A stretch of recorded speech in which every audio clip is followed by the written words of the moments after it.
அருமையான கர்த்தருடைய பிள்ளைகளே, இந்த நாள் உங்களுக்கு ஆசீர்வாதமாக இருப்பதாக.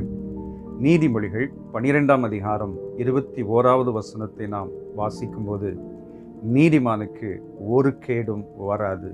அல்லேலூயா.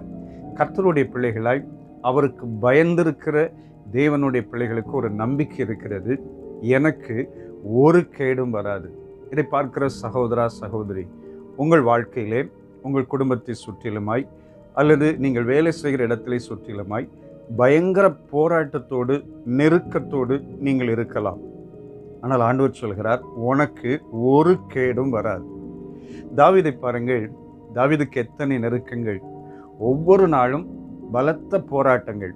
ஒரு பக்கம் சவுல் அவரை கொல்வதற்கு அவரை தேடி சுற்றி திரிகிறார். ஆனால் கர்த்தர் ஒரு நாளும் தாவீதை சவுல் கையில் ஒப்பு கொடுக்கவும் இல்லை, தாவீதுக்கு விரோதமாய் எழும்பின மக்கள் கையிலும் ஒப்பு கொடுக்கவில்லை. காரணம், கர்த்தர் தாவீதை அதிகமாய் நேசித்தார். தாவீது நீதிமானாய் இருந்தார். தானியேலுடைய வாழ்க்கையை பார்க்கும்போது, சிங்கங்களின் கெபியிலே தானியேலை போட்டார்கள். ஒரு சேதமும் இல்லாதபடிக்கு கர்த்தர் தானியேலை காப்பாற்றினார். சாத்ராக், மேஷாக், ஆபேத்நேகோ எரிகிற அக்கினி சூளையிலே போட்டார்கள். ஒரு சேதமும் அடையாதபடிக்கு கர்த்தர் அவர்களை பாதுகாத்தார். இதை பார்க்கிற சகோதரா சகோதரி, உங்கள் வாழ்க்கையில் நீங்கள் எல்லா சூழ்நிலைகளிலும் நெருக்கப்படலாம். பயங்கர போராட்டங்களை சூழ்ந்திருக்கலாம். இனி எனக்கு என்ன நடக்க போகுது தெரியலையே பிரதர் அப்படிங்கிற சொல்கிற சூழ்நிலைக்கு நிறைய வந்திருக்கலாம். ஆண்டவர் சொல்கிறார், உனக்கு ஒரு கேடும் வரவே வராது.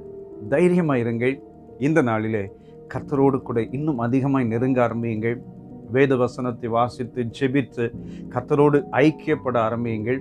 நீங்கள் எந்த இடத்திலே நெருக்கப்படுகிறீர்களோ, யாரெல்லாம் உங்களுக்கு விரோதமாய் அம்பு எய்கிறார்களோ, எதுவுமே உங்களை சேதப்படுத்தாதபடிக்கு கர்த்தர் உங்களை பாதுகாத்து அற்புதமாய் நடத்துவார். இந்த நாள் உங்களுக்கு மிகுந்த ஆசீர்வாதமாய் மாறுவதாக. நீதிமானுக்கு, கர்த்தருடைய பிள்ளைகளுக்கு ஒரு கேடும் வரவே வராது. நான் உங்களுக்காக ஜெபிக்கிறேன். அன்பு நிறைந்த பிதாவே, இயேசுவின் வல்லமையுள்ள நாமத்தினாலே நாங்கள் உமக்கு நன்றி செலுத்துகிறோம். இதை பார்க்கிற நம்முடைய பிள்ளைகளின் வாழ்க்கையிலே பலத்த நெருக்கங்கள், குடும்பத்திலே, வேலை செய்கிற இடத்திலே, பல்வேறு சூழ்நிலைகளில் இருக்கலாம். ஆனால் ஒரு சேதமும் இல்லாதபடிக்கு கர்த்தாவே, தலையிலுள்ள மயிரெல்லாம் எண்ணப்பட்டிருக்கிறது என்று சொன்ன தேவன், ஆண்டவரே, நம்முடைய பிள்ளைகளுக்கு ஒரு சேதமும் வராதபடிக்கு அற்புதமாய் காத்து தப்ப பண்ணுவீராக.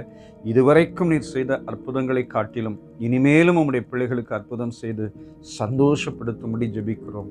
இயேசு இரட்சகர் நாமத்தில் வேண்டிக் கொள்கிறோம் பிதாவே. ஆமென், ஆமென். God bless you. Amen.